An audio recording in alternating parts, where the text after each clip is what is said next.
all for joining us tonight. You have to excuse me a little bit. My little throat is a little scratchy. I want to introduce my beautiful co-host. I am very, very excited about this show. This show is very personal to my heart. It's very personal to Jocelyn. It's very personal to Rachel, as well as Heidi. This show is going to be a release for, I believe, for a lot of people. So without further ado, I would like to introduce my co-host, Heidi Nichols. Hey, gorgeous. Hey, Nakia. Hey. Looking forward to tonight. Yeah, I am too. Rachel Hill. Hello. Hi. Hey. And I would like to introduce, last but not least, Jocelyn Hurt. Jocelyn, don't hurt him. Ladies say. Hello, Jocelyn. Man, oh man, listen, you all. This show has been a long time coming.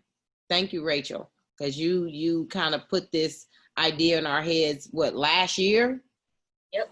I think last year. I think she started with this. So, this is going to be a real emotional show for me. Our guest, when I tell you, she's a phenomenal woman. She's strong. I became a part of her life once Alton Sterling was killed by police. I had no idea that our lives would entangle. She's in Louisiana, I'm in Ohio. So it's real funny how you never know who's connected to you. And when I tell you, I felt the pain of, I could feel her pain. I could feel his mother's. I can't even explain it to you all. And ever since that day, we met in, I believe, Los Angeles. And I got to meet President Barack Obama that day. I was excited. Yes, I met the president. I'm just kidding, but still our president. Yes. I think the most compassionate part was putting my arms around Cameron Sterling and Quinyetta McMillion. That was to meet the woman that had changed my life. And she said to meet the woman that cried out for Alton. It was amazing. We have her on the show tonight. We will be showing a video. The video that we're going to show is the video that the police covered up and never showed anybody until a year later. And then we have a special young lady that has something to say about Alton Sterling at NABJ. The world is so small. So without further ado, we would like to introduce you to Quinyetta McMillion, the mother of Cameron Sterling. I'm gonna say, don't worry, sis. If it take a minute to get in there, it's fine, because I'll be all messed up. All right, there we go. Hey, everybody. Hey, how are you? I'm great. How y'all doing? Doing okay. Doing good. We're excited. Long time coming. A long time coming. Yes. We want you to feel free. When I tell you you're safe in this group, I know there are so many people that are ready to hear your story. We tell people all the time, George Floyd was just a catalyst. It was so many before him. And Alton Sterling was the one that it changed my life forever. And I believe that his death started the movement for real. Because I think that voice came out, I think that started the movement. Yes. So you guys want to show the video and then allow Quinyetta, is that okay? Or would you want us to show the video after you talk, whatever is more comfortable for you? No, it really doesn't matter whatever y'all choose to do. It's just, like, either way, I'm gonna get it out today, either way. All right, see, that's my all right. So you guys, I'm gonna let you know this video that you're about to view is very, very, very graphic. It can be disturbing to some. Just letting you all know now. Let me get, all right, y'all know I gotta do my Transformer thing. Hold on 1 second. And let me tell y'all a little secret. This is the first time I've actually saw that video as well. Are you Oh, still? Oh, okay. It's okay. It's okay. We got this. okay. It was time. It was time. Okay. All right. You know, I want to protect you. And, that's Oh, number one. My number one oh, is to make sure that you're good. oh yeah, most definitely. Okay. All right. I think this is it right here.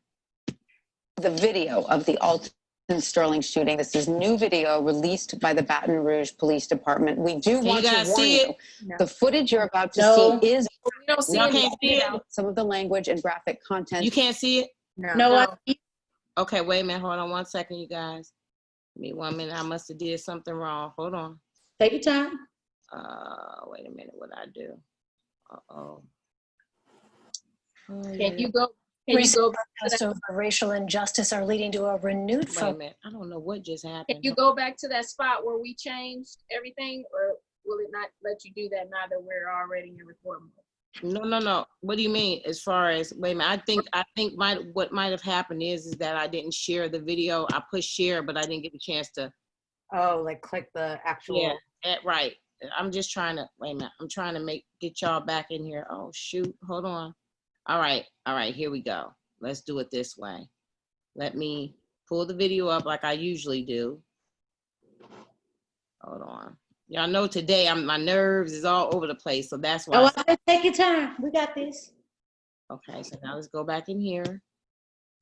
Share screen. Why can I find my share video? That's really weird. Okay, share screen. Okay, here we go. I think this is it right here. Share. I think we got it. That's it. Okay.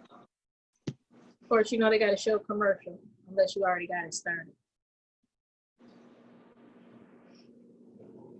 Video released by the Baton Rouge Police Department. We're going to play for you now the video of the Alton Sterling shooting. This is Rouge Police Department. We do want to warn you.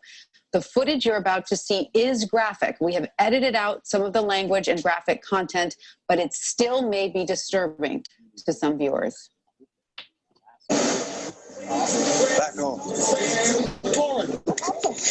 What you talking about? Don't move, bro. Stop. What I did? So what I did? So move on. Shoot your. Put your hands on the car. Put your hands on the car. I'm gonna shoot you in your hands. You understand me? Don't you move. I'm gonna shoot you in your hands. You hear me? Don't you move? All right, hold up, man. You hurt my arm. What happened, man? Hold on, man. Tase his ass.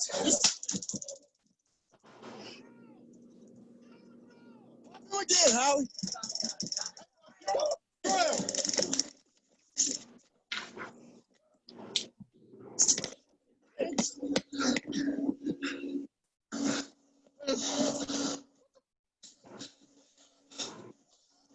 I got what the. Hold on. What the?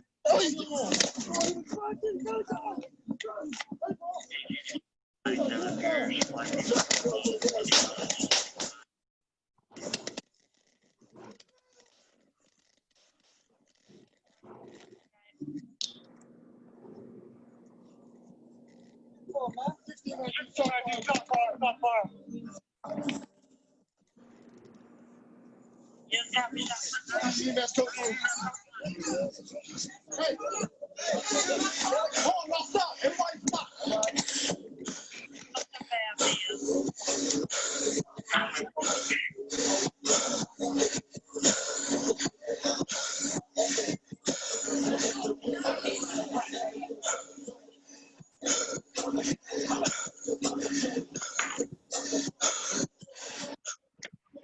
Stupid mother. Wow.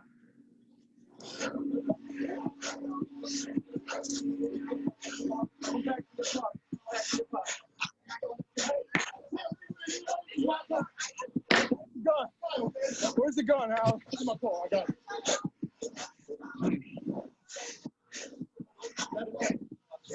Oh, stupid.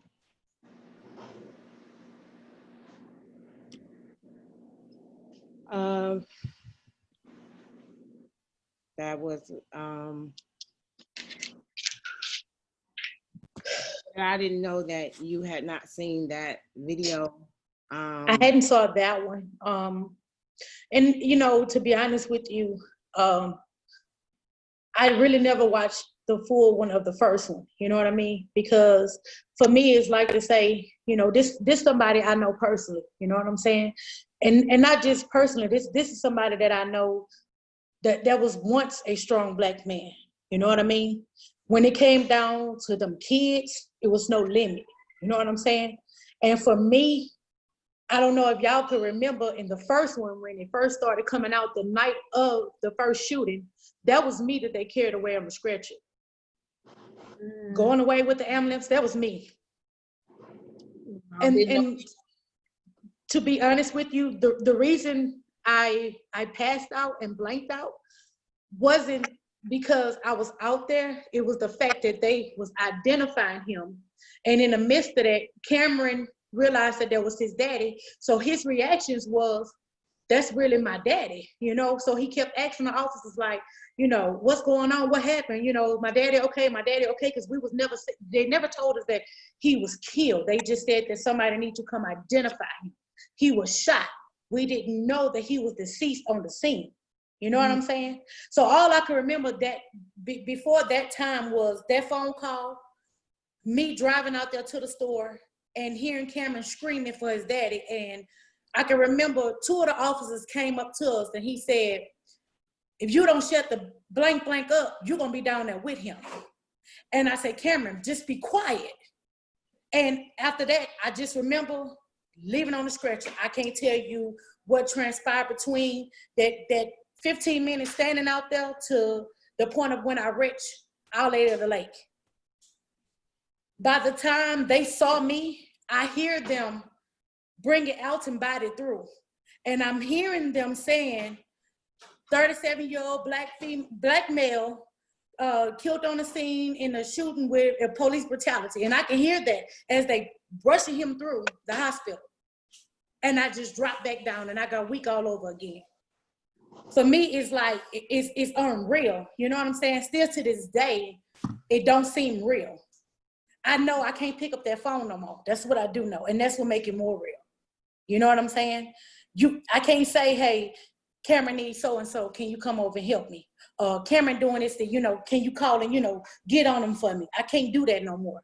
Unlike a lot of kids, they still can do that with their daddies. You know, and what was so upsetting in the beginning of it all, when they first start showing those pictures of a guy with some kids and a gun. I don't know if y'all can recall that story, but they tried to say that was Alton. Well, first of all, in Baton Rouge, Louisiana, we don't have gangs. That's for starters, okay?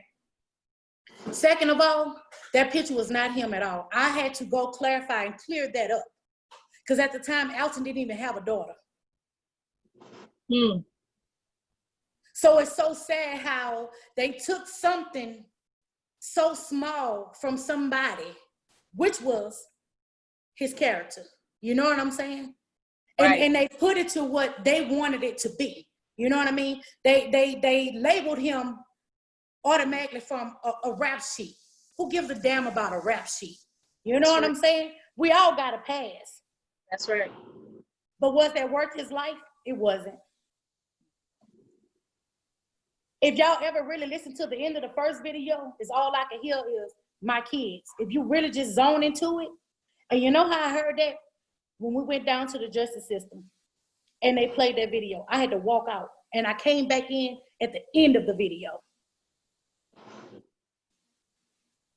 Nobody understands that inner pain. You know what I'm saying? The inner fear of now you really have kids that don't have a father, because his life was taken of the hands of a police officer. It's hurtful, you know. It's not a day that don't go by. He ain't thought about. You can move on with life, but you're gonna forever have memories and you forever will have feelings.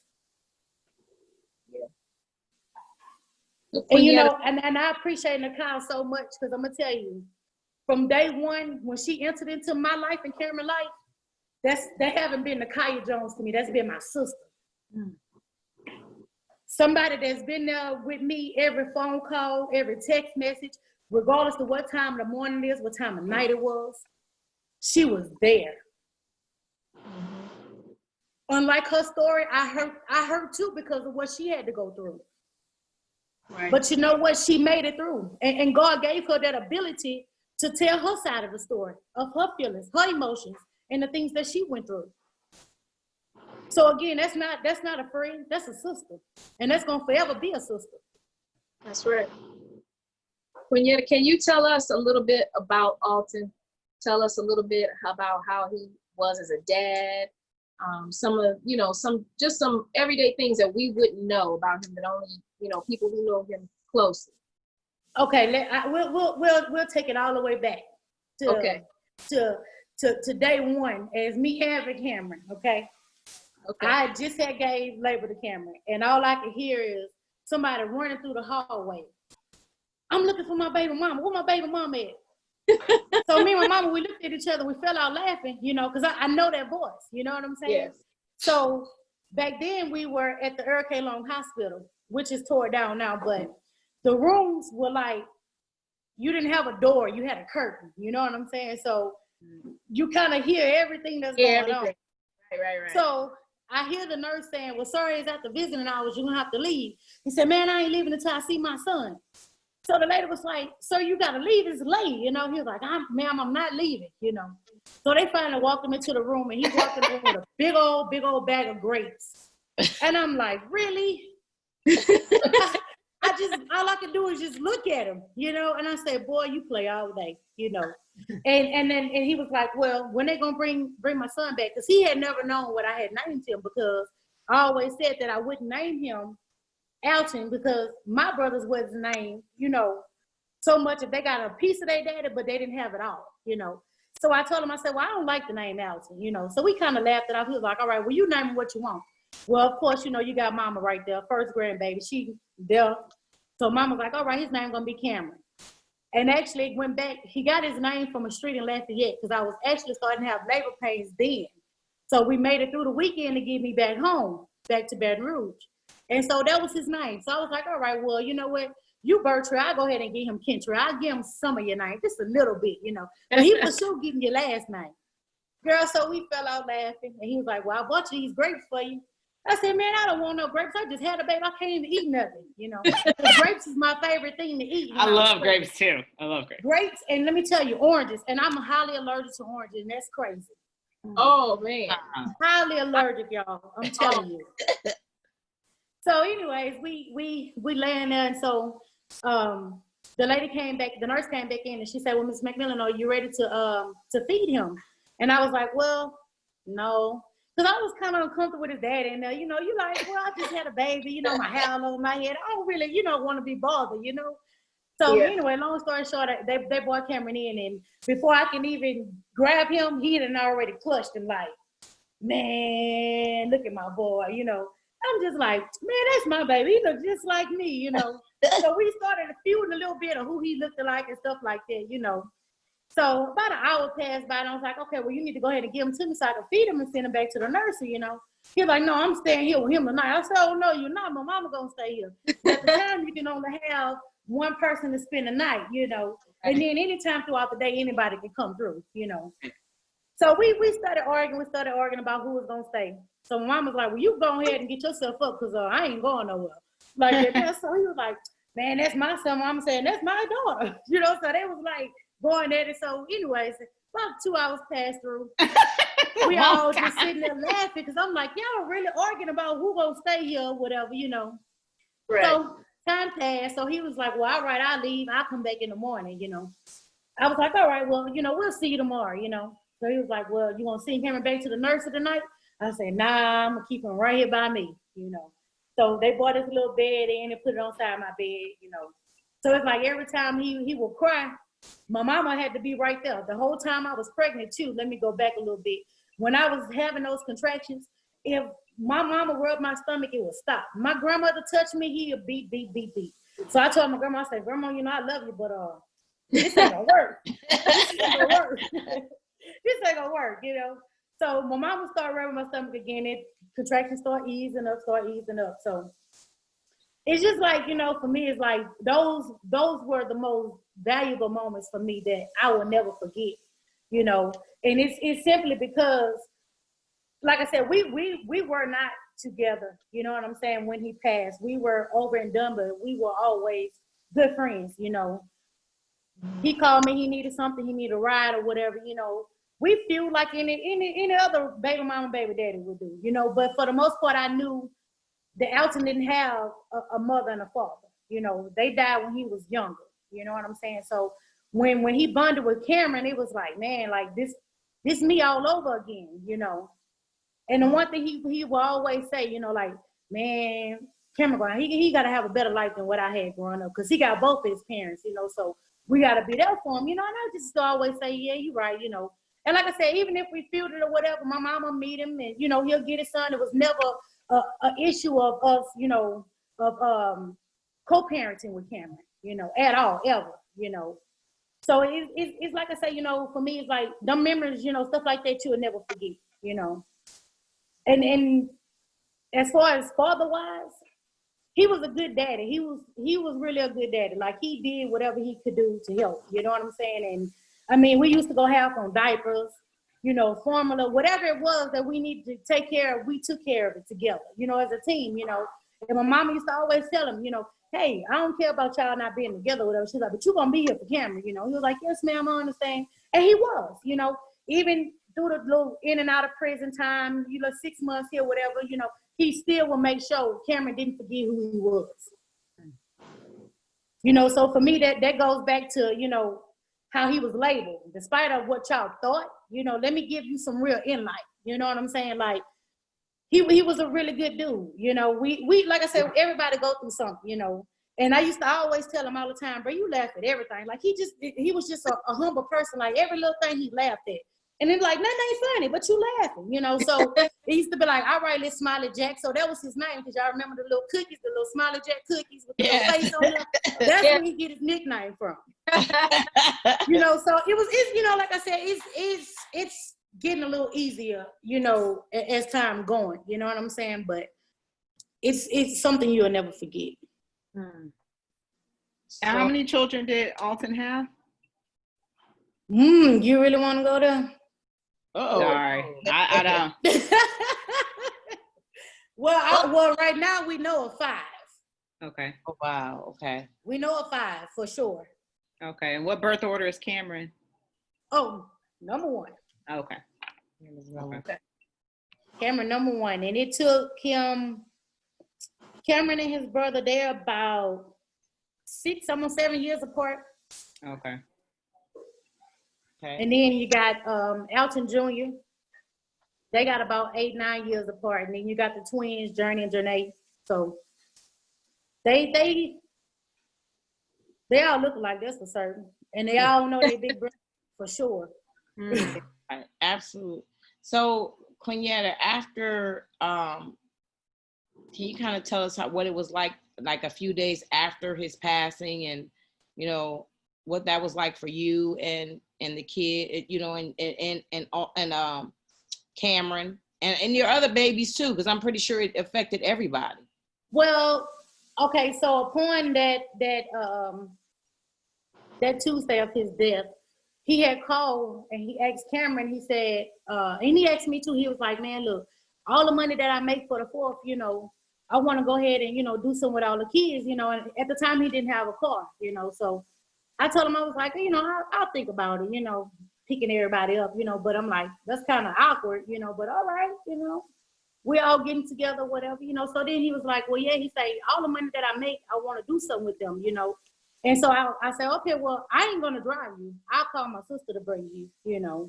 Because at the time I was already into another relationship, you know. So, but we all had that mutual understanding, you know. The groans, nobody stepped over nobody's toes. And if it was, you know, they said what they had to say and it was done, you know. But for the most part, he never came into the relationship of me and Cameron or Alton, you know, co-parent with one another, you know. So I told him, I said, well, I'll call my sister and see if she'll bring you, you know, do whatever you got to do, you know.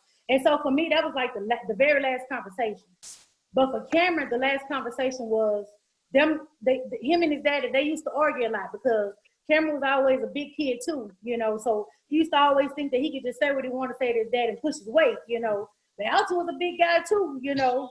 So it is like, boy, you better stand down, you know. So they had a really, really bad argument.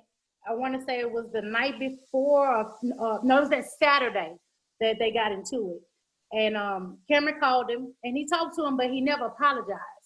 You know what I'm saying? Mm-hmm. So who would ever thought that would have been the last time you talked to your dad? You know what I'm saying? So I understand, like, after the first few days of the hurt that Cameron went through, you know, that was the actual last conversation was altercation with your daddy. And it was over something so simple, about why he couldn't go stay with his brother. Wow. And now him and his brother, they blue and glue. You know, so, I mean, but like I always try to tell people, you know, it's not about what you do, it's how you do it, you know. So for us, you know, back to the question, is like after the first few days, it was like, man, this reality, you know, man, this really happened, you know.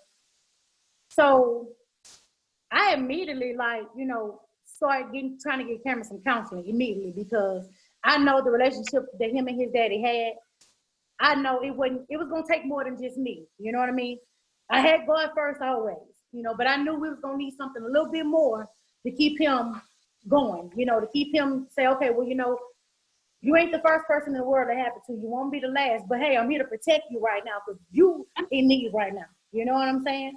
Like, you actually the one going through this, you know, and to get it from home and firsthand like that, it's still, like I say to this day, you know, honestly, it's like, it's unbelievable, you know. But it was hard. I mean, it was many nights of sitting up crying, can't sleep. I can remember jumping up out of my sleep a few times, just hearing them gunshots, you know. Just like, dang, like, dude, you really gone, you know, like, man, why, how, you know. And I never questioned God of nothing, you know, because for me, I'm always say this, and I said this from day one. To me, Alton, life was a sacrifice for whoever. I'm not sure, you know, and maybe one day God will place that in my vision to see, but it was a sacrifice for somebody else. I can see that. I can see that. And we'll find out. And with that being said, all the things that have been happening recently, that different sacrifices that some of these men have made, now, only now are we starting to see some change. So his death was not in vain. Definitely senseless. Could have been avoided, but we're going to see the good results from it. Right, now. right. Absolutely. And that's all we got to do, you know, is, and, you know, for me, I constantly ask myself all the time, like, man, how you stand so strong? You know, I'm telling you, I got them days, y'all, I'm not gonna lie. It's like, man, you either gonna make it or break it today, you know. I get them days where I don't even want to get out of bed, you know. I get them alerts when somebody else died from police brutality. Half the time I don't want to watch it. I don't care to read it. I don't care to see it. Because for me, it takes me back to where I came from. Right. You know, and like I said, you don't really understand the inner pain that somebody goes through until you've been placed in that situation. Mm-hmm. And it ain't even gotta be just police brutality, just gun violence, period, is hurtful.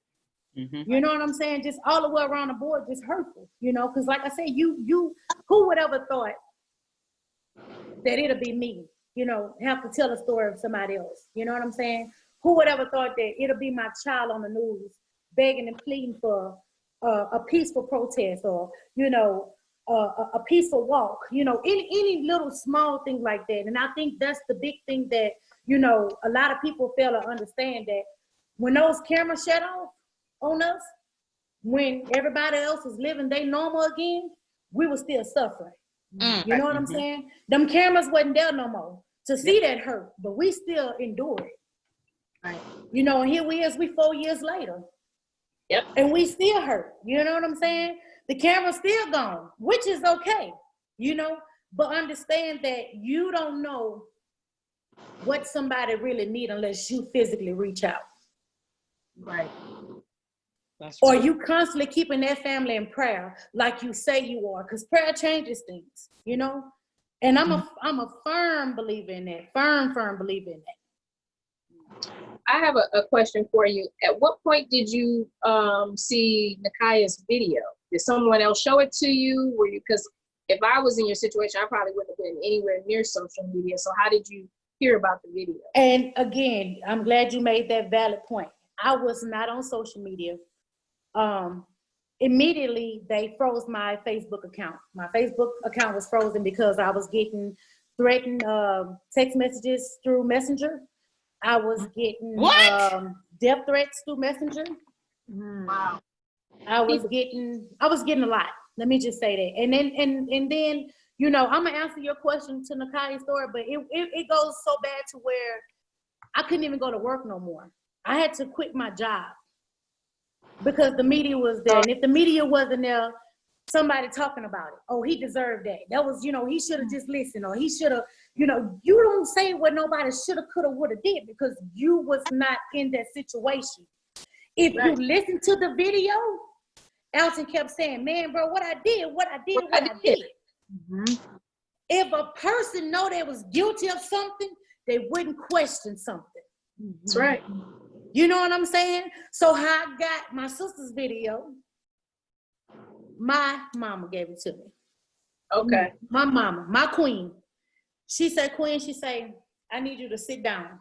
She say, I got something that I need to show you. Because my mama was still on Facebook, but like I said, my stuff was frozen and blocked or whatever, you know. My mama showed me the video. I broke down. When I say I broke, y'all, I had a mental breakdown. At that point, my mind, my heart, my body, my soul couldn't take no more. I'm telling you, after watching what she went through, after I know what I went through, and it wasn't like it was years after what I went through. That was a double whammy for me. Right. And it ain't the fact just that she's a Black sister, it's the fact that she's a woman, period, of the hurt she had to go through. Right. That was my breaking point. I'm not gonna lie to you. That was my breaking point.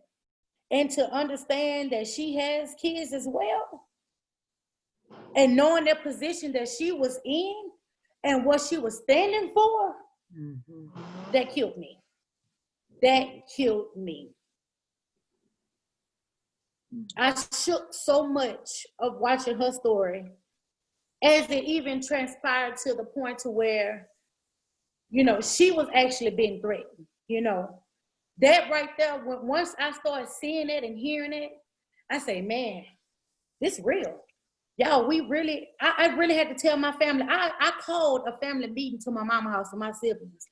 And I sat down with them and I explained my inner feelings to them of how I felt about everything behind the scenes. You know, the raw and uncut me. You know what I'm saying? That true me that know what was done was wrong. Not just to him, but her too.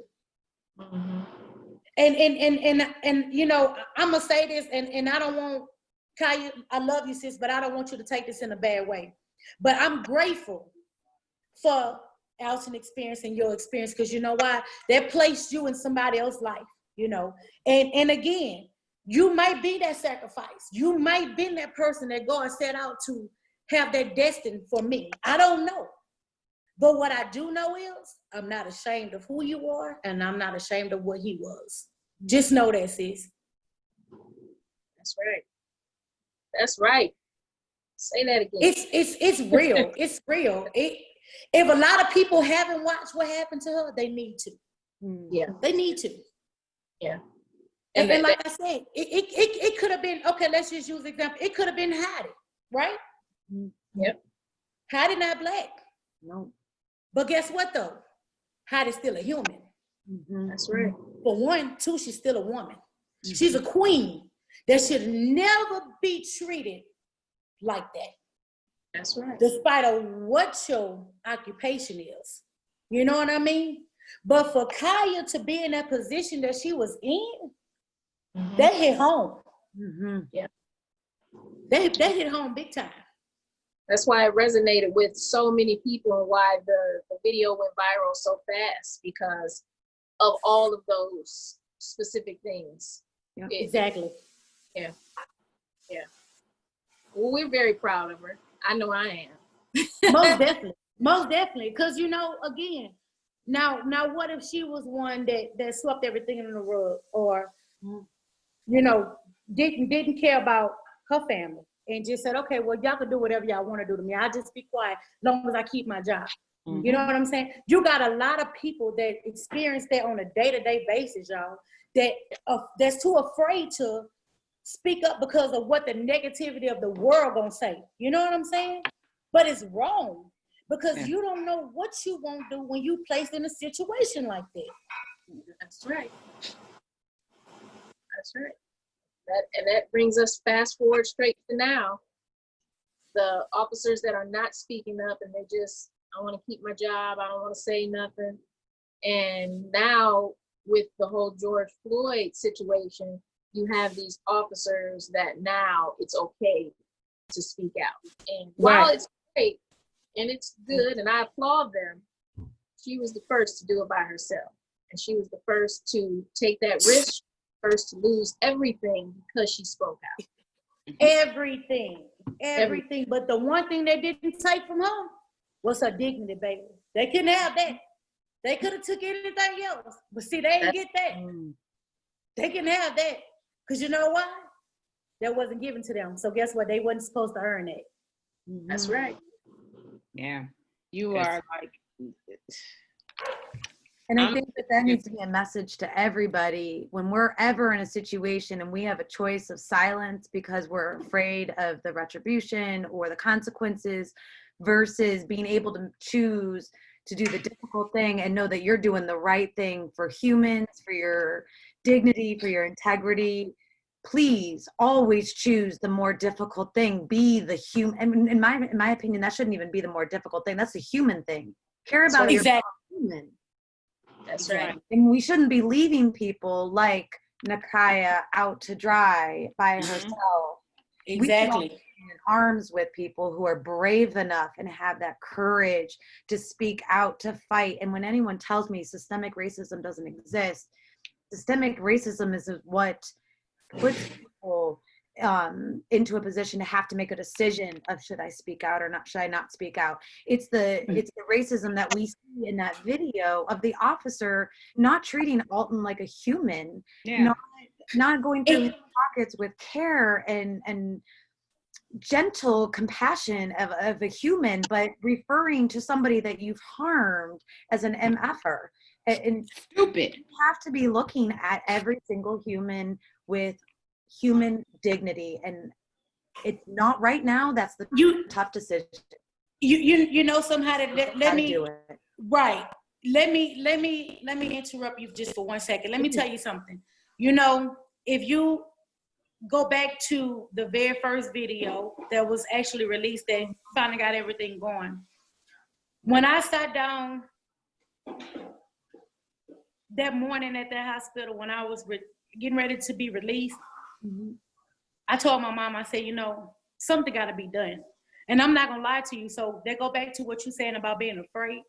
Honestly, I wasn't going to open my mouth because, you know, the first thing my mama told me, she said, Queen, you finna open a bunch of floodgates. And I told her, I said, Mama, you know what? But I'm ready for it. I promise you I'm ready. And before I ever spoke to anybody else, my mama asked me that question several times. I mean, days, you know. And I told her, I'm ready. So that morning after I was released from the hospital, and I really realized that was my first true love on that ground dead. That was my son's father. That was my first everything on that ground dead. You know, what was the most hurtful part about it is what I could never come to light to tell somebody else was I, Quinyetta, my mother, Adele, his sister, Jade, my son, Cameron, we picked Alton blood clots up off the ground. Okay? Literally, I picked them up off the ground. The change that was in his pocket Cameron got that in a Ziploc bag with his daddy blood on it. So again, I say, nobody really understands that inner pain until you experience that. So it goes back to you saying, don't be afraid, because it's only human right to do that. You're absolutely right. It took every courage in my body to get up and speak out about Alton, because what I was seeing and hearing was a lot of false accusations about him, a lot of hearsay. I see a rap sheet, I get that. But I knew him for the man that he was. You know, so it still hurts to this day when I ride by that store and see his picture up there. I'm like, man, the community is constantly putting teddy bears. They haven't forgot about him. They have not forgot about Alton. They still putting teddy bears. They keeping it clean. That spot where Alton died at, I'm gonna tell you, I had a dream 5 days after that. And a lot of people might not believe in spirits, or, you know, the dead come and talk to somebody, or whatever the case may be, you know. But I know I told Nakia this story. When Alton came to me that night, he told me, he said, Queen, he said, you got to get out there. He said, you're the only one that got the pieces to the puzzle. I'm still asleep, but I'm hearing this. So I'm like, nah, this ain't real. So as I try to shake myself and get up, I couldn't move. And I told my boyfriend when we woke up the next morning, I told him what happened. And he said, man, you gotta do what you gotta do at this point. So from the beginning to the end of it, I can remember picking them blood clots up off that ground. And I don't know if y'all really look into that video, but where I got those blood clots from wasn't where they showed he died at. How, what, I don't know. I don't know.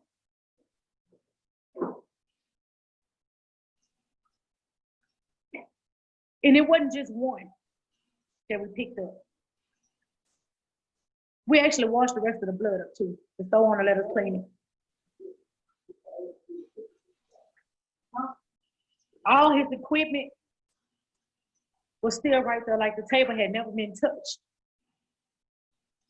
I asked the store owner, I say, hey, somebody came out here and touched the stuff? He said, no, it's been right there all night.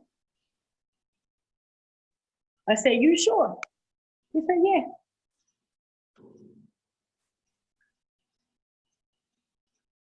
So as I sit there, and the detective walked to me and he said, here's my card. Got any questions? Call me. I say, sir, we don't have nothing to talk about. And the reason why we don't have nothing to talk about, you didn't even introduce yourself to me like you were supposed to. You just walked up to me and gave me a card. So the raw and uncut story behind the Alton Sterling, his blood was never cleaned up from that convenience store. Everybody got multiple videos of this way, that way, this way. I watched that first one repeatedly. Even if I don't look at it, I play it. And I'm trying to figure out, still to this day, where's the gun? Where's the gun?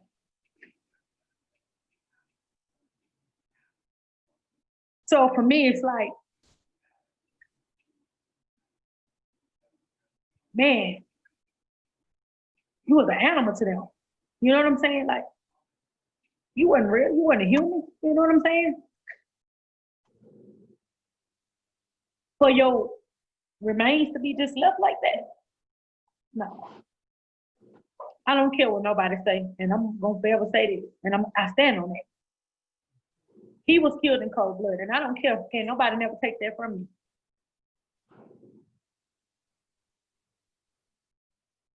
To watch my child on that ground, picking that change up and putting it in a Ziploc bag.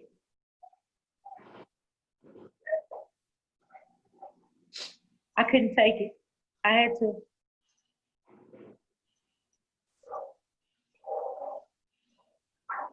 to pick myself up. You know what I'm saying? And I say, Cameron, just leave the change right there. He said, no, Mom. That belongs to my daddy. I said, well, you gonna spend it? He said, no, ma'am. I never spend it.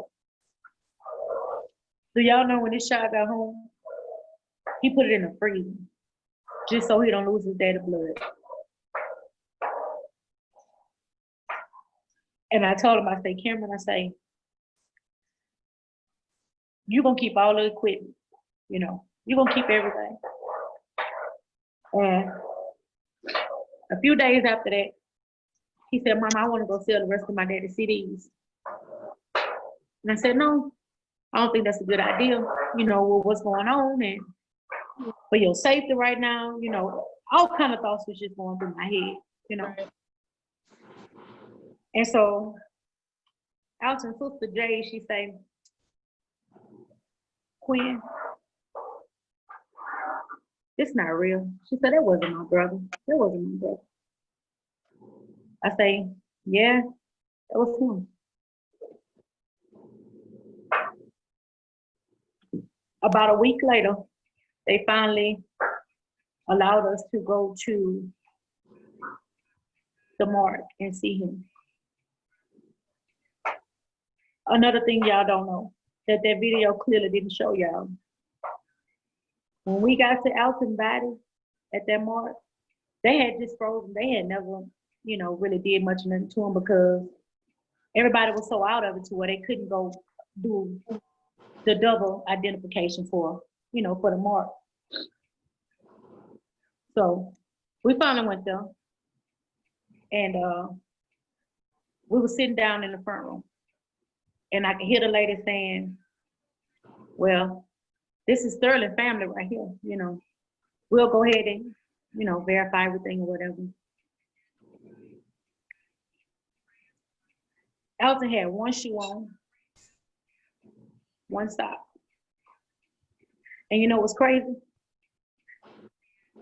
The foot that had the shoe didn't have the sock. The foot that had the sock didn't have the shoe.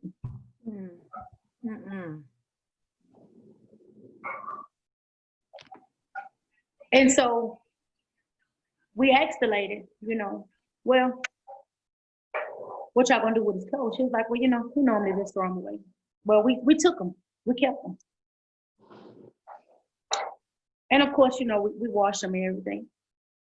There's a big old hole right here in his shirt. Big old hole.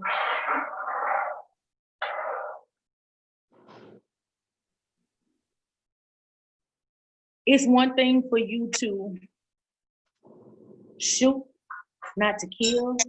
It's one thing for you to shoot in areas where somebody can survive, but it's one thing for you to dump 6 bullets into somebody's body. And you know, now one of them came out his body, all 6 bullets stayed trapped in his body. Every last one of them. Not one came out.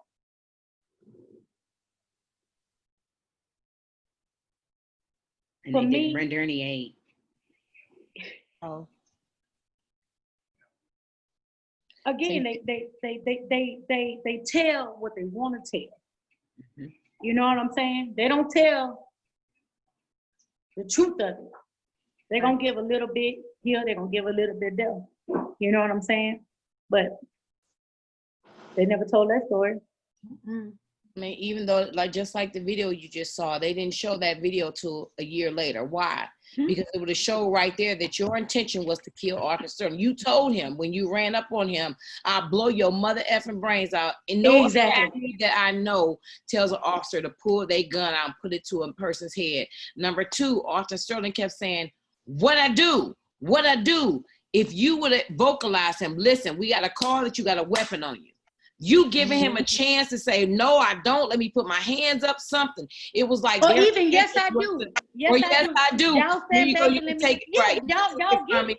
But I also heard on that tape, if anybody really listened, the officer said, I'm about to pat him down and look for a gun. It's on there on that last tape. And then all of a sudden you hear him say, he got a gun, man. Yo, bro, gun. Then you heard, pow, pow. Then you heard, get on the ground. He was already on the ground when he was shot, if you paid attention to the first video. So how would he, when y'all shot him, he was on the ground. So why? But you know what though? You know what those is? What else they didn't tell you was? 3 was just like this. The other 3 was in his back. Where you gonna go after the first 3? Where you going? So He was paralyzed. From the same gun, both of them shot. No, it was just one officer, wasn't it? One officer let his whole gun out. He unleashed his whole clip. One.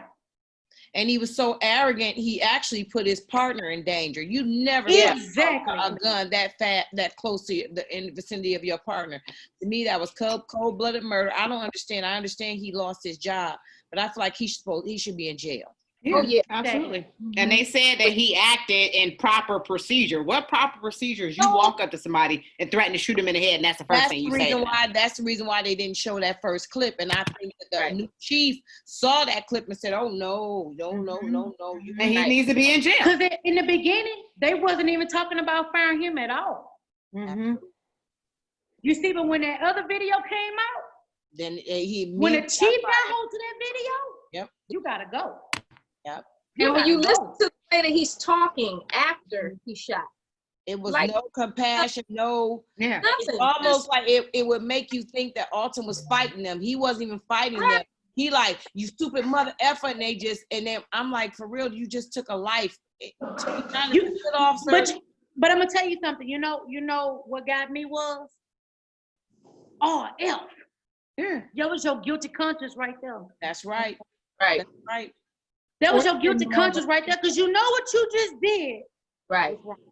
Or more the fear that he's going to get caught about what he did. Exactly. Right. Because you do not handle anybody or anybody in the way that he was handling. That was completely inhumane. There wasn't 1 ounce of, this is a compassion, empathy. Not one. I just killed somebody. No animals after they killed them humanely.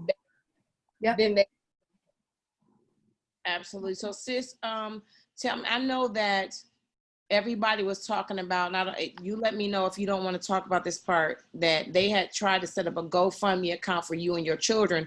I know the story that you all had to actually leave Louisiana because it got so bad for you all there. And I felt some kind of way because, you know, they earned all this money for George Zimmerman, over $3 million.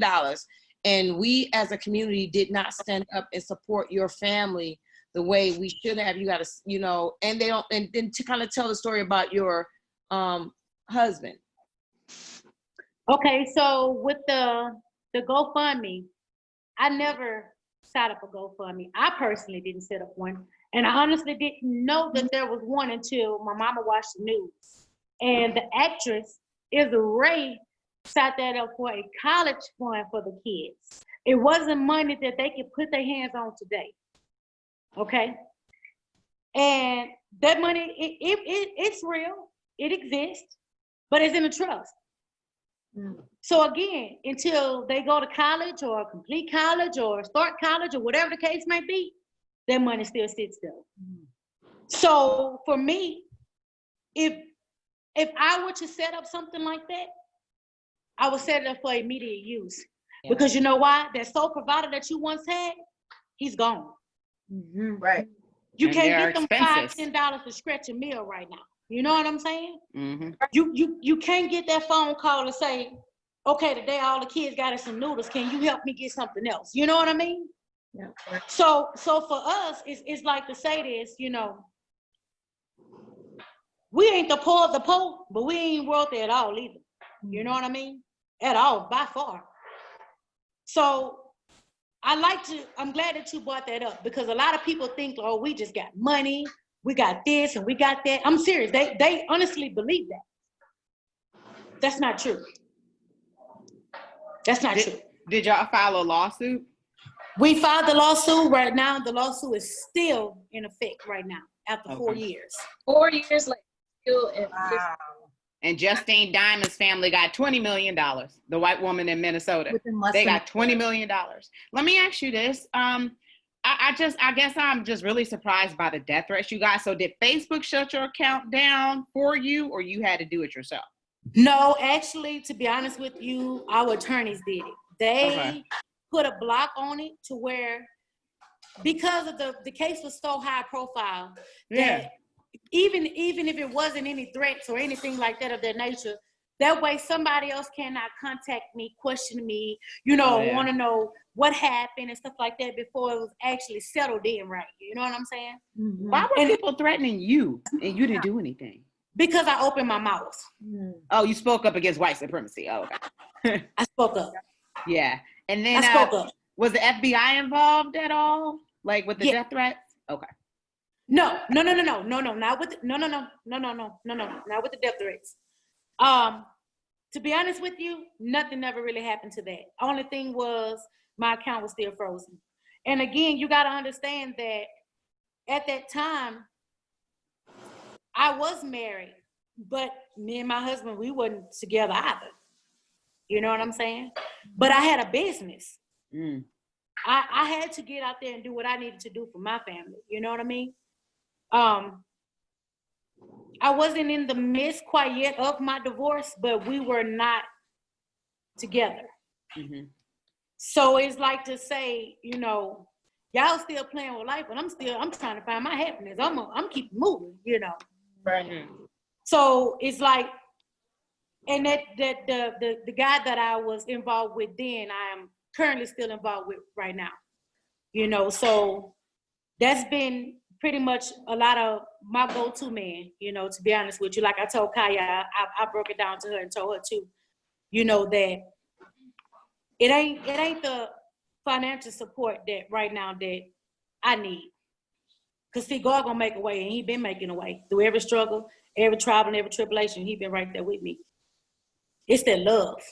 It's that hole, that void that needs to be filled. And I find a lot of times that,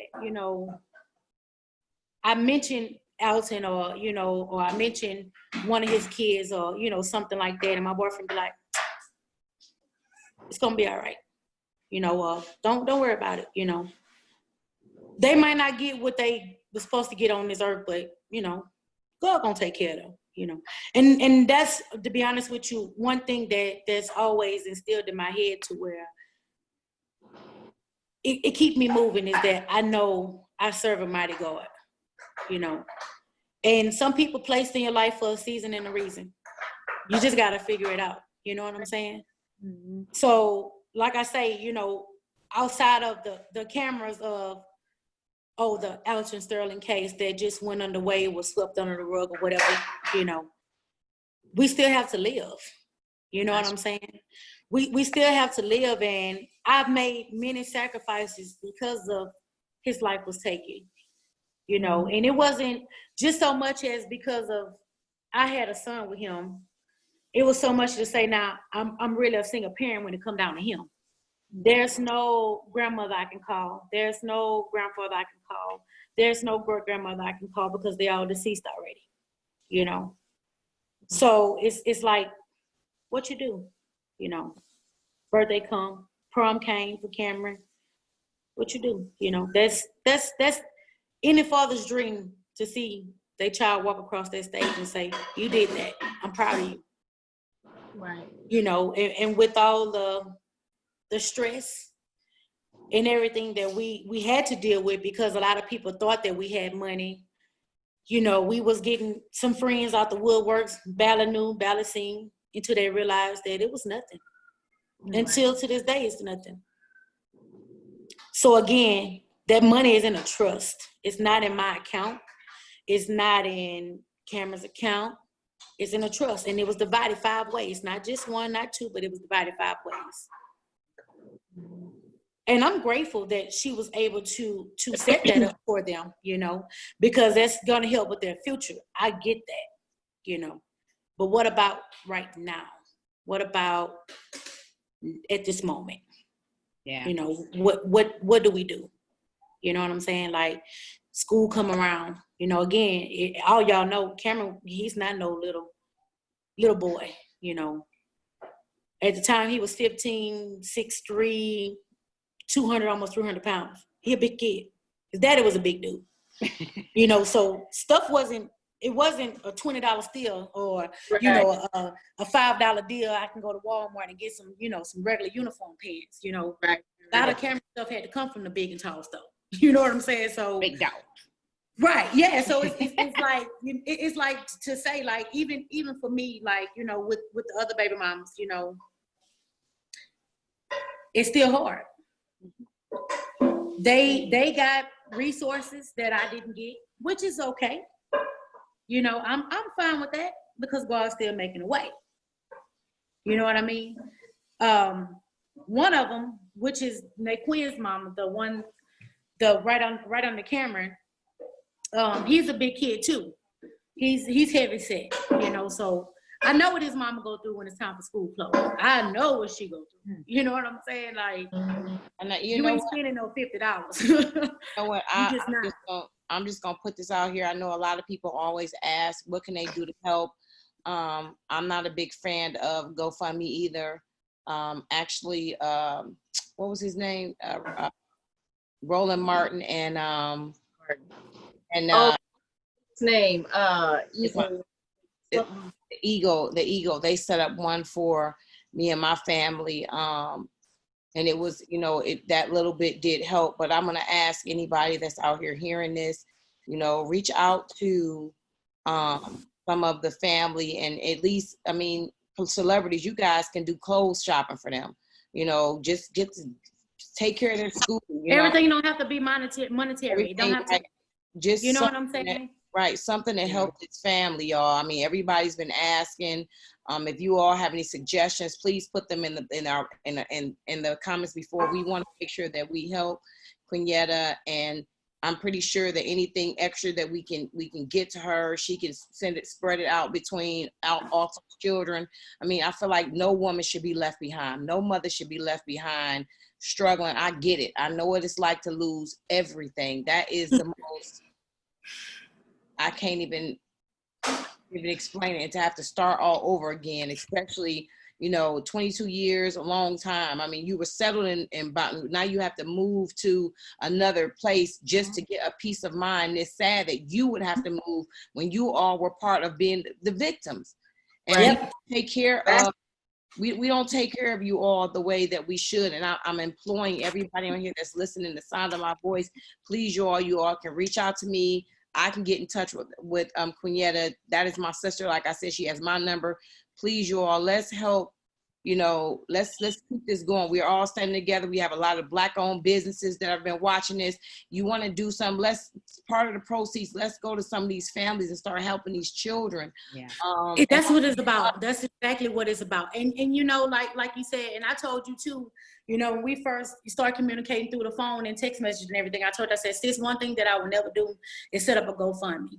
Yeah. And the reason being that I personally wouldn't do that is simply because I don't want nobody to ever feel like that I'm taking the situation for granted. You know what I mean? Or I'm just utilizing this situation to help me. It's not about me, because guess what? Cameron is done with school.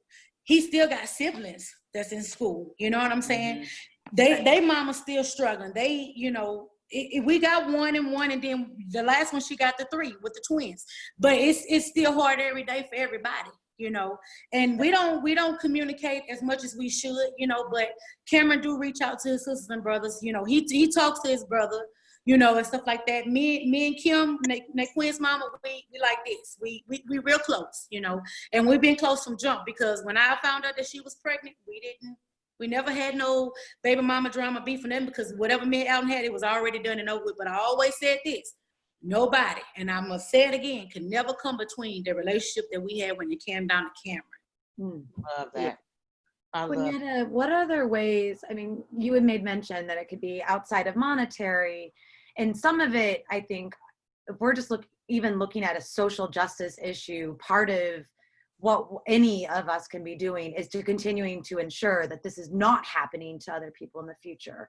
But what other ways could people support you and other families who have been touched by this? Because I hope that this conversation with you also helps people remember the families who are touched by every single person who has either lost their life due to police brutality, to racism, to colorism, to whatever it might be.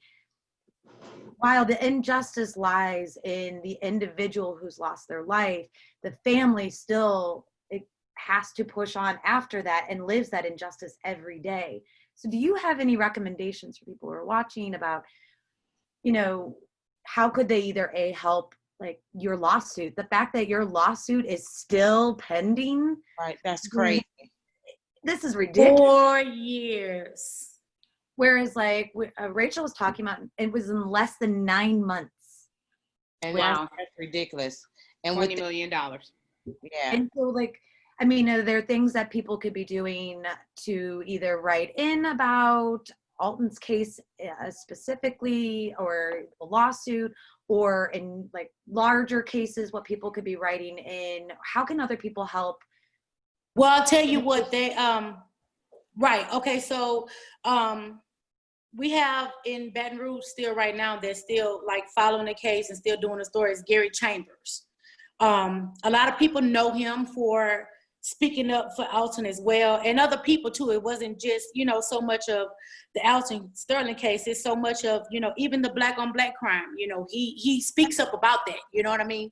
So if they want to get in contact with him, you know, he's on Facebook, he's on Twitter, you know, his name again is Gary Chambers, you know, so he actually made a post the day of Alton's anniversary. Oh, I'm sorry. He called out Connie. Oh, yeah, he called out Miss Connie for shopping. That guy. I like him. Yes, him. So he was saying that if anybody follow him on his page, there is he did write a little story about, you know, like how we still going through the struggle of life every day, you know, trying to provide for the kids, etc., you know, and how it's 4 years into Alton's death, and, you know, the kids still haven't heard anything, nothing haven't changed, you know, as far as the civil suit, you know, which I can't talk much about, but, you know, you can reach out to our governor, you know, our mayor, you know, and voice your opinion, you know, voice your word, help them understand why it's so important once the cameras are gone that this family is not forgotten about. Mm-hmm. Absolutely. And that's one of the things that we talked about, is that, you know, it wasn't just Alton that lost his life, but other people had their lives altered too, and what happened impacted other people, and the cameras go away. And we are interested in keeping these stories alive, because what's the next hashtag gonna be? Yep. Right. You know what I'm saying? Because we know it's coming. And this has been going on since the dawn of time. And we know that the alt-right and white supremacists, the FBI released a report that they've infiltrated law enforcement. And you could see by that video, the moment they approached them, how they approached them, how they didn't have any compassion. They were only mad that they was going to get caught, not that they took a life. And they treated him, like you said, like an animal, like they just hunted him down. And the first thing you did was you went and you put a gun to his head and said you were going to kill you. And then the media villainizes the victim, brings up their past. Why do white people only have redemption after they're served their debt to society? To what we know, he served his debt to society. He's a free man to move forward with his life and do whatever. But you want to bring up his past to justify to your racist audience of why he deserved what he did. And the media plays a foul role in doing that. I don't know if you remember Nia. This is one of the things that I referenced to, the girl Nia who got killed in San Francisco after stepping off a train. I think she was going to a Golden State Warrior. beautiful girl, had thousands of pictures on social media. And the one picture that they chose to use was she had a cell phone case that was a gun. And that was the one picture you chose to use. High school graduate on her way to college. You choose to villainize her in her own death. And they went so far to apologize, like, I don't know why we picked that image because you had a white person do it. That's exactly why. So they villainize us so people don't have sympathy for the victim. And they do that time and time again. And you're right. And I'm gonna tell you something else too. Like for me, when it came down to my social media pages and stuff like that, they were going on my page, taking pictures, posting the newspapers. It was if you pull it up on YouTube, you'll see like they were saying like I was going by alias names. Well, if I'm a married woman, I'm gonna go by my married name. Yeah. Right. You know what I mean? So for me, I discontinued my business that I started for myself in 2015. Mm-hmm. In February of that year, I started my own business, licensed and bonded and everything with everything that I had. Nobody gave me nothing. But I stopped what I was doing, being the fact that now I'm considered a high profile case.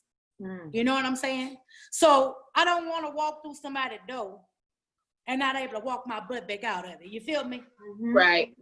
Absolutely. So I stopped what I was doing with my business because of that reason. And a lot of people, they be like, oh, well, Alton Sterling was this and his baby mama was this and this and that. Everybody got a story. Everybody gonna talk. Right. But do you ever sit down and really learn somebody for who they are? No. They can't do that. Why do that? It doesn't It's fit too the much like narrative life. that I tried to paint of you, to paint you as a bad person. Because like I said, they try to justify what happened. Right. I don't care about his rap sheet because that didn't matter at the time. He was a pro. Right. That has nothing to do with anything. But this is what they try to do. Black people are responsible for their own deaths when it comes to the police. Last I checked, I'm allowed to ask, why am I being pulled over? Unless they ask me. I don't know if it's a trick question. But I'm allowed to ask, why am I being arrested? Why am I being detained? But because of the racist attitudes, you don't have a right to question me, boy. And we know how New Orleans is. From the beginning of it all, when the BRPD rolled up on Alton, the way they cameras jumped, when they jumped out their car, you see how fast it jumped? Right. You immediately had it on your mind, and I'm gonna always say that. You heard me? You You knew exactly what you was going out there to do. Yep. You know what I'm saying? And you know what's crazy? That wasn't the first time that he was harassed at the store. Oh, I can By believe those same cops or different cops. No, you could tell. You could tell by the way they was acting that they had a history with him. Yeah, because you can't find nothing else better to do. That's the only job you got. I can lock you up for this. I can lock you up for that. Well, then that's fine. You know what I'm saying? But everybody has some type of hustle in them. You got some people that rather go steal it. You know what I'm saying? You got some people that'll rather take somebody else's life to get what they want. You know what I mean? But selling a damn CD. Right. Right. Because when is that punishable by death? Why not erase him and let the legal system take care of that? Exactly. They went to execute him. And they knew that the badge and shield would protect him, and they did just that. Yeah. Well, I've been radicalized. I'm sorry. I'm getting mad. I was crying at first, but now I'm mad. But I truly, honestly appreciate Chief for what he said when he did his press conference. You know what I mean? Because, like just like how you say, ain't no captain gonna tell you that's acceptable to put a gun to somebody's head. Right. Good one won't. Yeah, you know what I mean? It's not acceptable for you to just roll up on the scene on somebody. That's right. Without even giving them the chance to even say anything. That's right. Right. But you constantly threatening them from the moment you pulled up until you stop your camera. Yep. Because your last words again was there for us. So to me, I don't care. That signs of guilt. Yep. Absolutely. So we got to somehow figure out how we can. It'll never stop. Let's just say that it'll never stop, no matter what you do. Right. But how can we slow it down? You know what I mean? How can we let them understand that Black lives does matter? Well, we want to start by telling these stories because I think, one of the key components of the civil rights movement was the nonviolent nature of it, because what it broadcasted to the world was the brutality of it. You have Black people peacefully protesting, getting beat, having a dog sicked on them, having water hoses, and the rest of the country saw that. The rest of the country and America saw that, and they're like, wait, what? And these people are not fighting back. So that was one of the things that helped, shape that, because people actually started to have compassion, Right. But So, you know what's crazy? Let's go back to the story and let's talk about how they said that Alton's civil rights was never violated only because he was never called the N-word. You know that?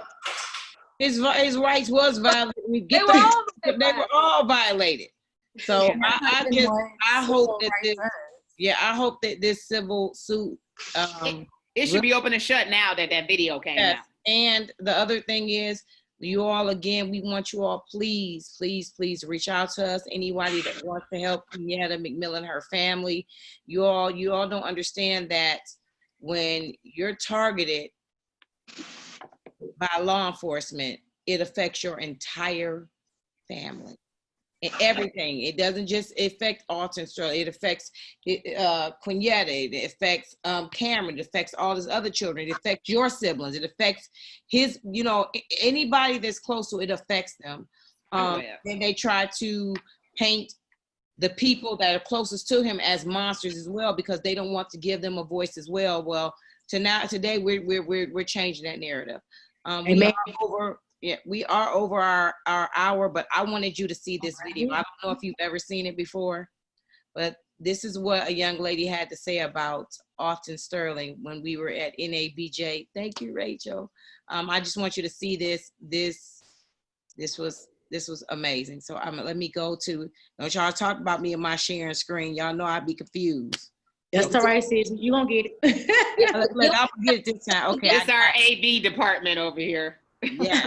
Wait a minute. Okay. Can y'all see it? There Let me see if I can make it bigger. I made it smaller, I think. Hold on. I don't know what I just did. Okay. Which one is making it bigger? I don't know how to make this. I think it's big enough. Okay. It's the full screen. It's like the whole. Okay. Yeah. All right, y'all ready? Because of the way it's filmed. Okay, my name's Alton. I'm from Baton Rouge, Louisiana.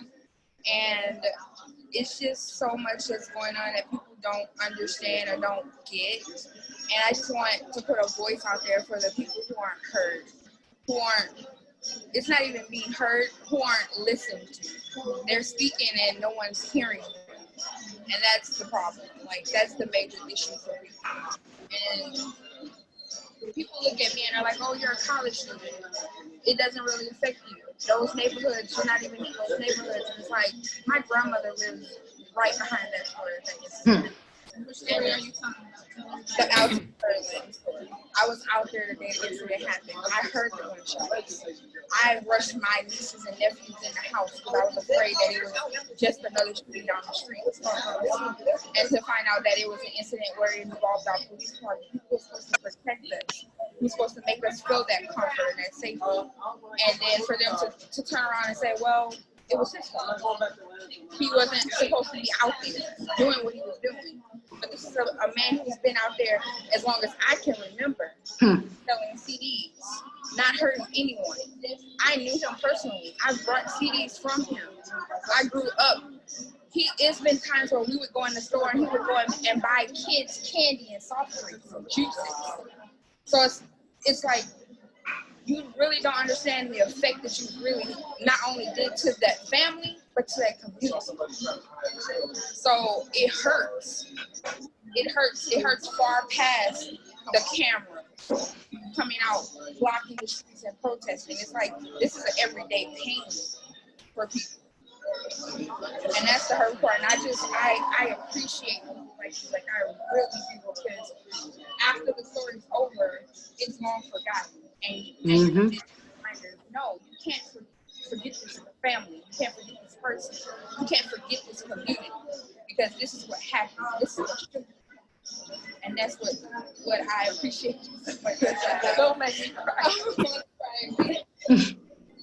I really appreciate you so much. I just want to hug you.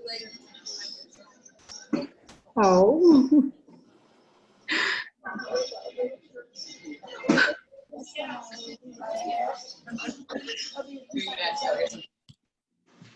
We just wanted to end on a positive note. She actually, you know, she's graduating. Wait, she said she got like in this week, and she'll be graduating. She got her last hour. She's gonna be a doctor. She's gonna be a doctor. Yes. Don't tell me don't nothing great come out of Baton Rouge. And you know, she said a bunch of true things, you know. And it's not like she said, it wasn't just that it was, you know, affected his family and stuff like that. It affected the community, because one thing about anybody that knew the CD man, they already knew it was Alton. You had a lot of imitators, perpetrators, but let me tell you, that boy can make a banging CD. You understand me? I mean, honey, I'm talking about some good old blues, some, you know, like, you know, stuff that you can go in the store and buy. Yeah, but if I can mix that up for you, let me give you that, you know. Let me get and it was, and he did it with passion. That's the thing was, you know, he just wasn't a man that out there just took your $5 and gave you a CD. He held conversations with his clients. He talked to people, you know, like she said, he went in the store and bought juice. I can remember a couple times, matter of fact, for his birthday, the year before that happened, Cameron went out there and him and Cameron was selling CDs that day. And everybody was like, man, that's your junior. Huh? He was like, yeah, you know. So Cameron was like, all right, daddy, give me $5. So he'll take the little kids in the store and get them candy and stuff like that. So everything that she said was nothing but truth. And I'm here to stand on that with her. Everything that girl said was true. Yeah, and it's just kind of crazy how it happened, because she saw us selling the books, and she came up and asked me, and I was like, oh my God, you need to meet her. So I was actually off to the side bawling like a baby. I'm not a real crier like Nakia, but I was off to the side bawling like a baby. You say I had to stop myself like 4 times on this video, you know. Yeah, like, it was just, it up, you know? It was a powerful moment, and like we said, it was a cleansing. She really, it was just a shock that we would run into her. Yeah, we were in Detroit, and we were all at this conference. Kai was there promoting her book, and we all know what the book is about. And then she was there, and she said she knew Alton. It was just a powerful moment. It was. And you know, like I said, you know, it's a good thing that despite of what they tried to make of him, people knew him for the person he was, for the man that he was, and not this monster like they try to, you know, create him to be. You know what I mean? I'm not gonna paint no pretty picture for nobody. Yes, he was convicted felon. Yeah, he did his crime. Yeah, whatever. But he paid that time. You know what I mean? And again, I'm gonna say this: his life still shouldn't have been taken. His life still mattered, period. Exactly. Because ain't this country about the entrepreneurial spirit? Hello. But when Black people trying to be entrepreneurs, there's an issue. Because ain't everybody talking about limited government interference, go make this money, go work hard, do something. Then when we do something, it still ain't good enough. Right. That's right. So we get murdered for it. Right. You guys want to say your good nights and good nights and good nights. I'm going to go first because I'm emotional. I want to just do it before. You better not. Go ahead. Quinyetta, you already know. You already know. I don't even have to thank you. Thank you for sharing your baby with me. Thank you for allowing me into your family. Thank you for embracing me, knowing that I was an officer, because it could have been easily, you could have turned your heart against police altogether. Yeah. I'm being honest. To see that you really could have. And when I tell you, I think about you all the time. I think about Cameron a lot. You know, we're going to be all right. Now, I already told you, sis, when I come up, you come up. I love you, and thank you so much. You helped me. Thank you. Thank you. You from jump, and I still got all our text messages from day one. And I told you, I said, I know you was placed in our life for a reason. Because, you know, like I said, when the cameras went away, everybody else walked away. You know who was still there? Nakia was still right there. Nakia was right there. Anytime I said, hey, I got this that need to be taken care of, Nakia pulled her resources out of a hat and made it happen. She did. Nakia made sure that me and Cameron them had a roof over our head. And that ain't nobody's business, but it's truth. It's facts. Okay? So she right. I could have turned away from our police officers, but see, then what would that make me? You know what I mean? That wouldn't make me no better than them, right? Right. Yeah. I would say. But I am grateful. I am blessed that she came when she came, because when she came, I was at my weakest moments. I was at my worst moments. I even told her deep stories that I know she'll never forget. And it wasn't to make her feel bad because I was sad, but it was to make her understand that you're not in this by yourself. Until the day that I take my last breath, even after that, that's still my sister. You don't find too many women that can actually be in your life, and it's not always gossip or, you know, putting the other one down. You know what I mean? It'll be times I just text her and she could just say, sis, I love you. I'm like, girl, that's what I need to hear. And she know I'm not lying. You know, simple things like that, small things like that is what has kept me going, you know, over the years, you know, because right after Alton, you know, my husband passed away a year later. So I'm mama and I'm daddy, you know. Thank God, you know, me and my guy, we have our issues, but right now, that's daddy to my kids, you know, even to Cameron, you know. And whether we near, whether we far, whether we apart, or whatever the case may be, I count every day as a blessing, you know. Because like I said again, it's days, y'all, where I don't know if I'm coming or going, or do I want to get up out the bed. But I know I can't stop. I came too far in life to give up. You know what I mean? So with my sister on my team, I got this. Because I'm telling you, them breaking moments, them times where I ain't know how I was going to get the next bill paid. Nobody know where it came from, but she knew where it came from. And guess what? Ain't a soul never know. So I know that's my bonded blood. That's my sister.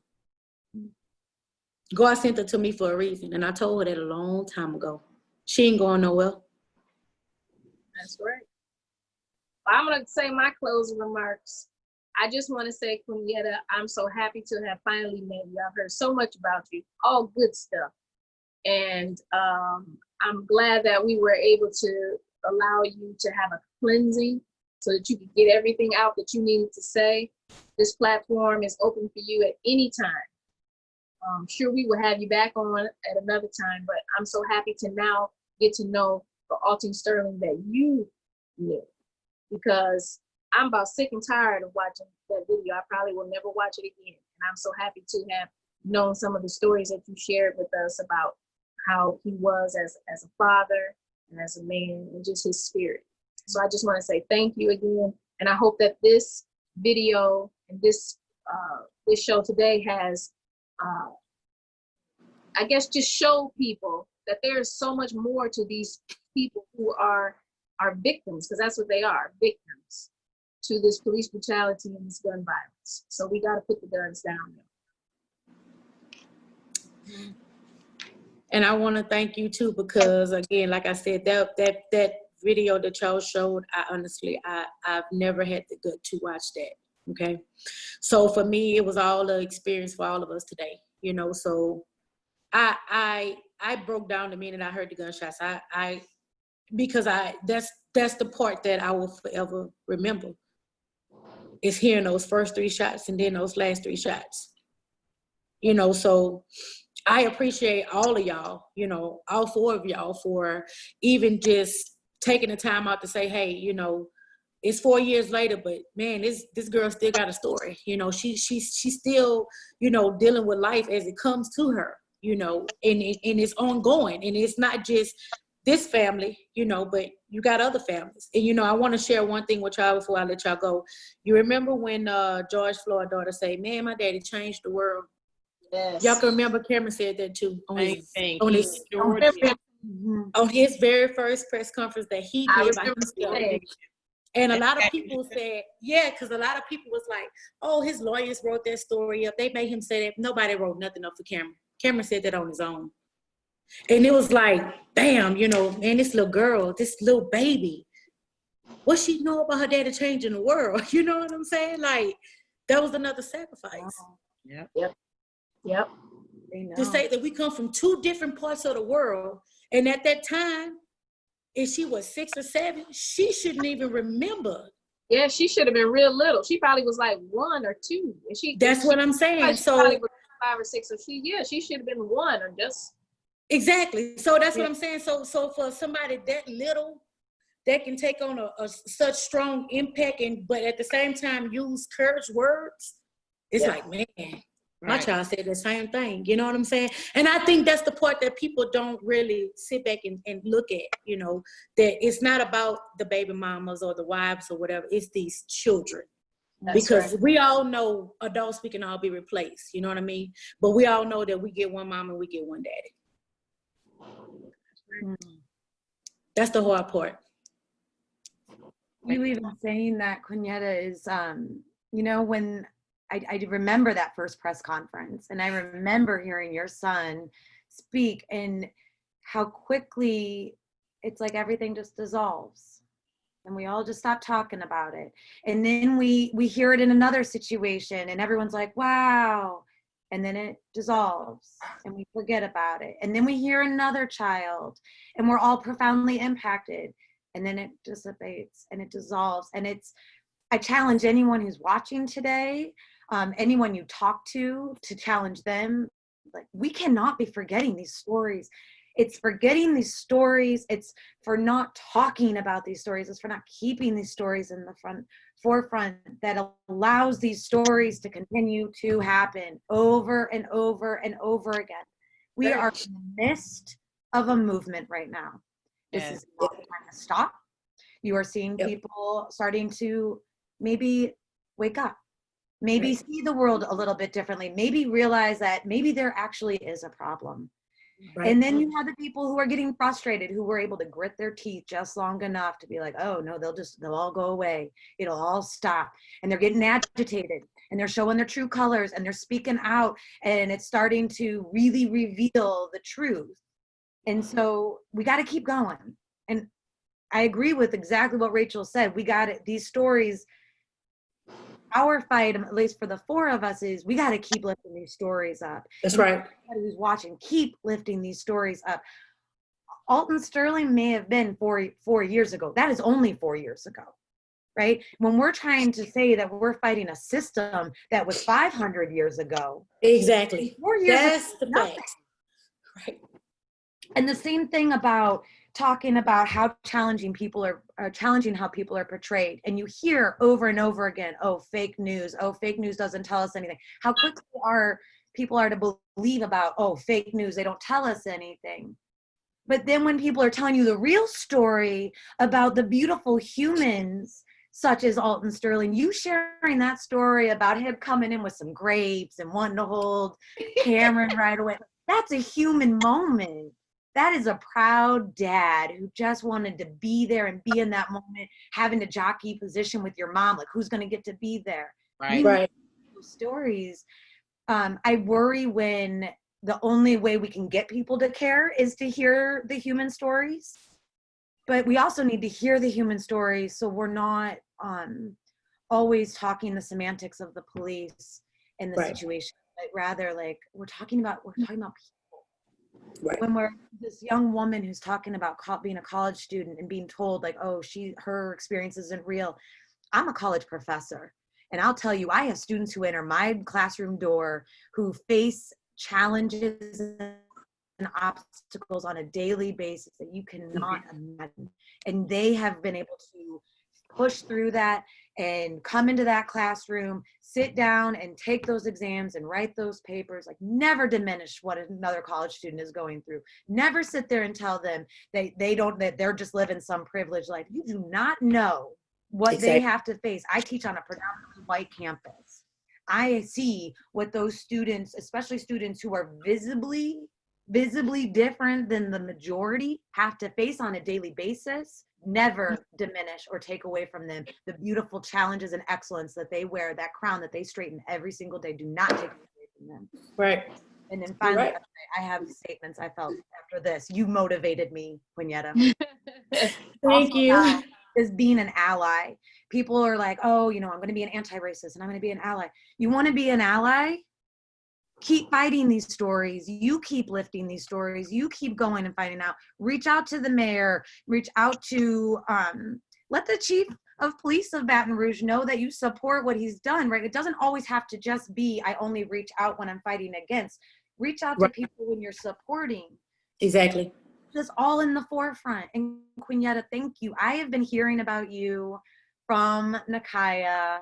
I first read about you in Nakia's book. And just so you know, my students read the book, they watch the videos, they have the discussions. Alton lives every single semester in my classroom.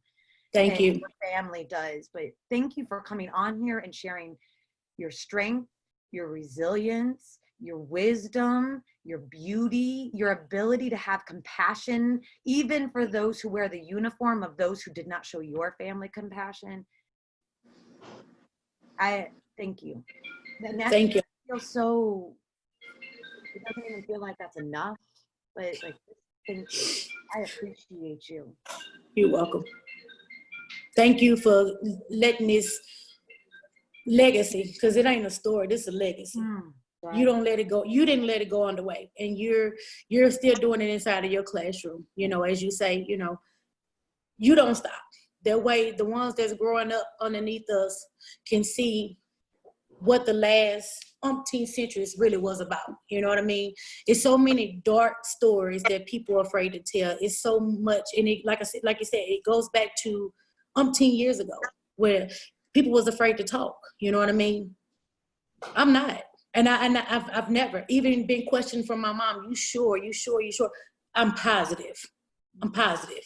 If I don't say nothing, nobody else will. He'll be just another person swept under the rug. And that's how I felt. I still believe in my heart we did not get the justice that we need. And I'm going to forever stand on that, you know. But I know God got the last say so in every situation, you know. We might not have got it here, but it's going to eventually happen. That's right. That's it. Well, I had a friend share with me last night. His father was in the military, and it said, we forget, when we're in the military, we hide in the trenches. We forget we have to have those people who dug the trenches. And those are the people who are putting themselves out there. They created that space for people to be able to be protected as they fight.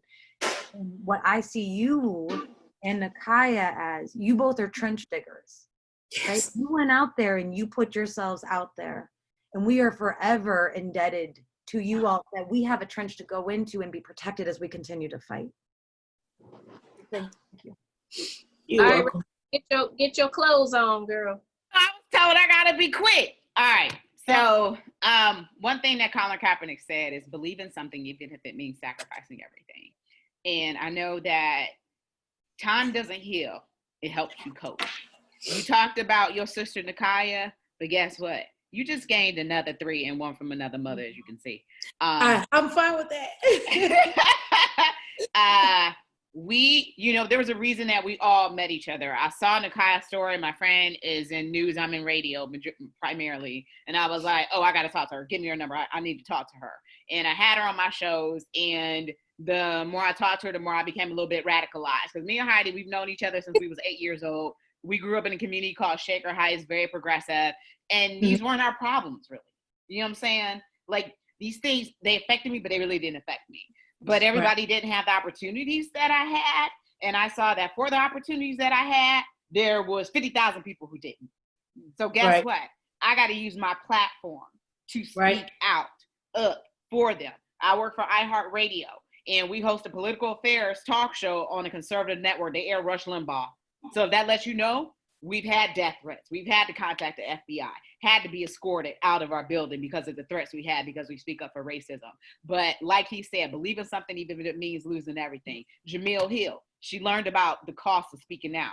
But I can't let what I'm afraid to lose not stop me from doing the right thing. And that's what we are here to do. We are going to make sure that these stories stay alive, that these legacies are maintained. Because Heidi mentioned the moment in when he brought you grapes. He, in a human moment, and at his very final moment, he was not treated human. So guess what?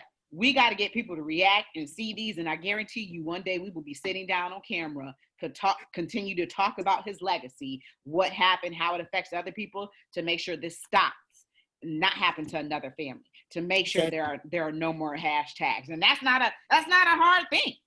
Right.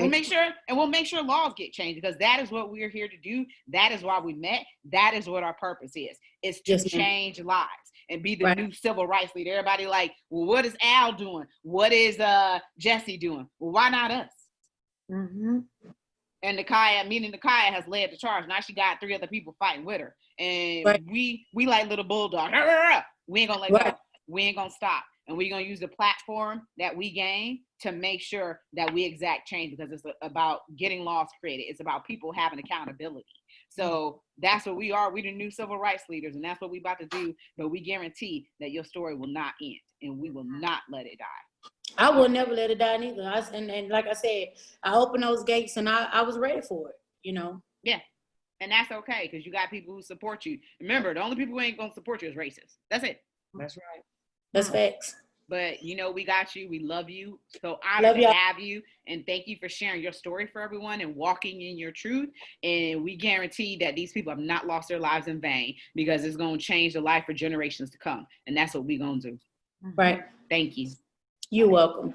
So good, sis. You got anything you want to say just to the people that's watching? Again, you can chime in below if you want to help Quinyetta and the Alton Sterling's children that are still they still need help. You know, it didn't just end there. So Quinyetta, did you want to say anything to the people before we shut down?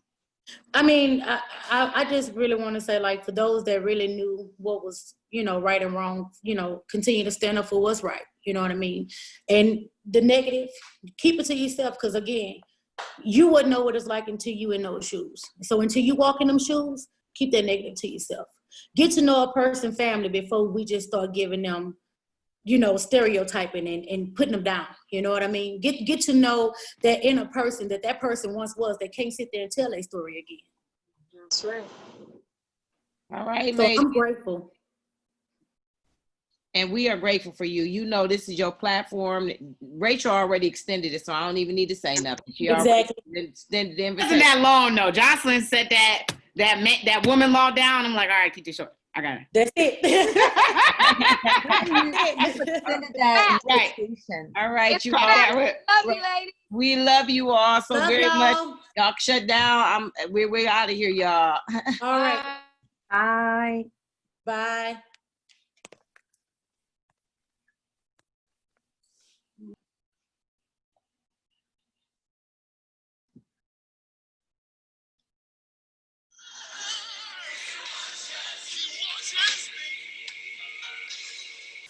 Don't